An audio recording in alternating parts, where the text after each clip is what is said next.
Now, this is the Fox 11 News at 10. Good evening. I'm Chelsea Edwards. Thanks so much for joining us. Developing tonight, a large fire breaks out at a home in the Canyon Country neighborhood of Santa Clarita. And now it's being investigated as possible arson. Thankfully, we have learned that no one was hurt.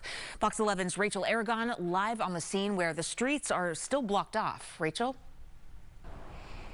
Yeah, Chelsea, part of the street, as you can see right now, still blocked off at this hour. But it's a very long day for both firefighters and sheriff deputies here in Santa Clarita. Many of them trying to put out the fire, but also get to the bottom of what caused it all.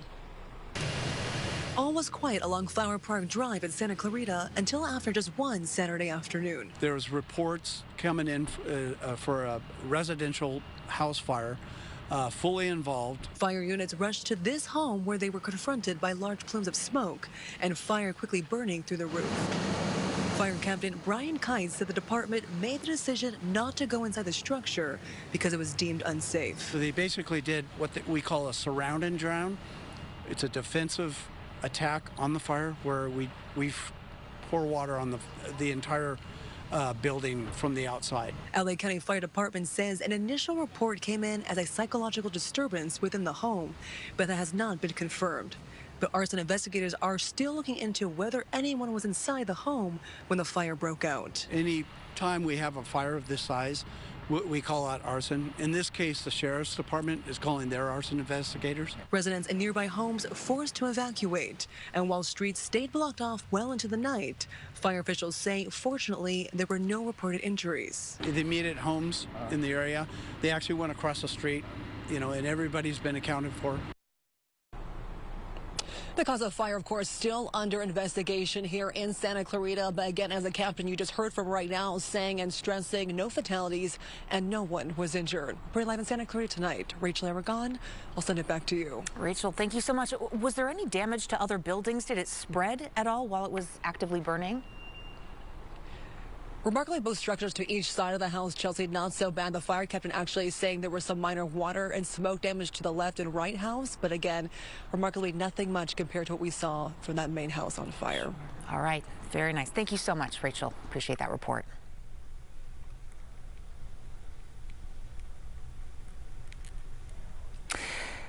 We've got breaking news tonight out of Rhode Island, where 2 students are dead and several injured in a mass shooting on Brown University's campus. The grounds still on lockdown tonight as authorities continue their search for the gunman. The shooting broke out earlier this afternoon in the engineering building on campus. Authorities releasing this video of that suspect. You can see him dressed in all black. This is video of that suspect leaving the building. The school says several final exams were scheduled there, but it's unclear how many students were actually inside that building at the time of the shooting. Now, a shelter in place is still in effect for the university and the areas surrounding it. Rhode Island mayor says people can still go about their Sunday, though, normally. In the hours that have eclipsed since the initial shooting, we've received no additional credible information that there is any specific ongoing threat from this individual, and so we do not believe these events need to be canceled. We do believe you can safely go to church in the morning. Earlier tonight, we heard from local doctor Shamsha Amersi, whose son goes to Brown and is currently sheltering in place in a closet. She says he was studying for finals with friends when he heard those gunshots. All on campus studying at the library, and about an hour and a half ago, the first text I get from my son is, "Mom, there's a live shooting on campus and I'm going to run and I love you." I was like, what? So we've only been texting, and I'm getting live updates from him because we've told him to turn off his phone, not to make a single sound, but he's in a supply closet room on campus, barricaded with 12 students. They've turned off the light. They've put chairs on their door. One of his classmates is having a panic attack, so the friends are trying to keep her quiet so that no sounds are being made. You can hear the agony and the panic in that mother's voice. Now, most of the victims, we're told, are in critical condition tonight. We'll update the story as we get more information. A U.S. citizen and an L.A. area TikTok influencer has been in DHS custody since August, awaiting trial for allegedly assaulting a federal officer. He maintains his innocence, and his family is calling for him to be released. Fox 11's Nick Garcia has the story. Pay close attention to that window on the left. On the other side of the glass, that's Johnny Redondo Rosales waving to his sister down below. He's been in custody since August 2nd. After being arrested just outside. Video shows the moments federal officers forced him to the ground. His face was bloody. He was taken to the back of the MDC and was unconscious. The video we reviewed does not show what led up to this moment. But Redondo Rosales' family says he was at the anti-ICE protest to show his more than 10,000 TikTok followers what was happening. And he wasn't doing anything wrong, just documenting, that's it. She says her brother's trial has been postponed several times since it was originally scheduled for October. It's now expected to begin in the new year. Fox 11 reached out to the Department of Homeland Security earlier this week asking about this case. We were told to contact the Federal Protective Service. We did, and are still waiting to hear back from them. My kids miss him. They like to go to the beach with him a lot. He loves the beach. Johnny loves the beach. In the meantime, she says Redondo Rosales is holding on to those memories and support from his followers as he awaits trial. Back home, It's just the holiday season, and it sucks to be without him. his family hopes for a speedy trial too. Nick Garcia, Fox 11 News.